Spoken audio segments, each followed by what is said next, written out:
Welcome to this first episode of This Old Bus, a Cripple-Ass TV presentation. Today we are going to be having a close look at a 1970 Volkswagen bus.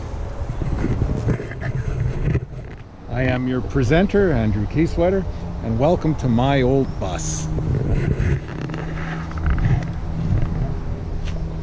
Stepping back, first thing we'll look at the front end. What do we have here?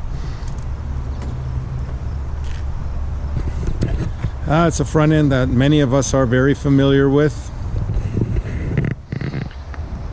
Some have happy memories about them, some have not so happy memories about them. They're certainly a unique vehicle, being 52 years old. It certainly has seen its share out there. I'm just going to do a brief walk around to get an overview. This thing's in not bad shape for its age. It's had some poor body work done on the left rear quarter. Removed about 6 pounds of Bondo. Coming around the back end, which is not too fun to see if you're driving a fast sports car on a winding uphill mountain road. Moving around the right side,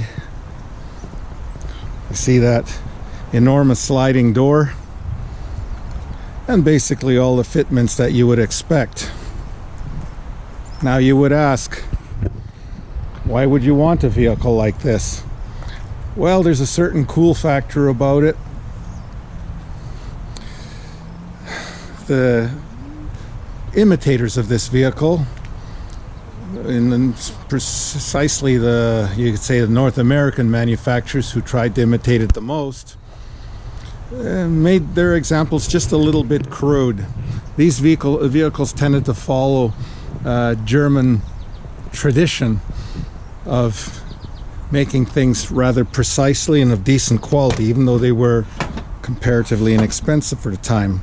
So looking into the driver's side, we have your classic over the front suspension driving position, sitting over the wheels just like a bus driver, and you have a near horizontal steering wheel, which is actually very comfortable on long trips.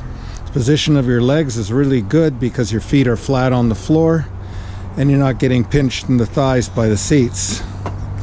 Let's close her up again. Continuing again around the front end. Yeah, the front end may look a little bit fragile, but below that sheet metal is a pretty strong structure. I just wouldn't get into a shoving match with a heavy pickup truck, mind you. So we work ourselves around the passenger side here. Let's move in again, having a look. So opening up passenger side door, we again look to the driver's compartment. 4-speed transmission, no automatics available in this particular series. Still very easy to drive, very nice clutch. All the controls are very manageable. Despite having no power steering, it drives beautifully. Opening up the big sliding door, you have a rather cavernous interior, despite a little bit of clutter. Folding back seat courtesy of a wrecked Westphalia camper. Very light folding bed, very comfortable, with the slatted windows to allow good cross ventilation. Despite having no air conditioning, these vehicles are actually very cool to drive. Let's close her up again. Stepping back, looking at the brakes and the wheels. This is the last year that the Volkswagen bus was produced with non-assisted four-wheel drum brakes. It is possible to have assist on these drum brakes, but I really don't feel it's necessary if you maintain good quality brake components and take care of them. So moving around the back end, again, step back a little bit to get an overview, and we'll move in close, open up the rear hatch. Again, very roomy, spare tires on the left side. When the seat folds down, very comfortable for a happy couple to sleep. The nest of wire there is for the solar panel. Just happens to be there. Closing it up. Let's have a look at the engine. This engine is very familiar to the fans of the air-cooled VW. Air-cooled engine, 1600 cc's originally. This example is a little larger. It's just under 2 liter. Little extra jam for the hills. Wearing a pair of 40 DCNF Weber carburetors. Excellent performance. Has a really nice sound to it. Very nice to drive.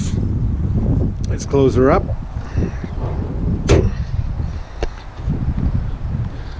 So, realistically, it's not a perfect vehicle. It's far from it.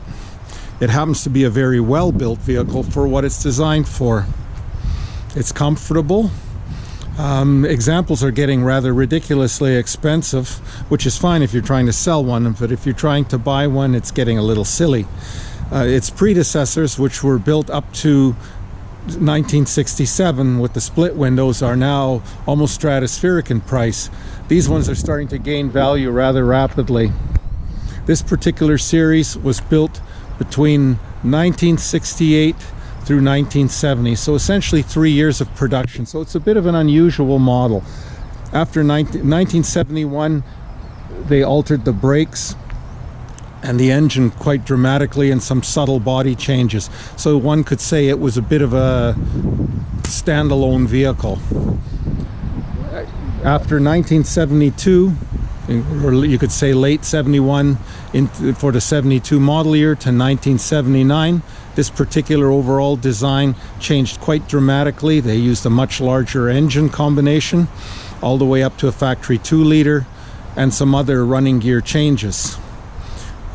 So that is a good overview of what you would expect from this particular generation of Volkswagen bus. In future videos, I will delve more into the peculiarities and problems of this rather iconic vehicle. So thank you all for watching. This is an episode of This Old Bus, signing off.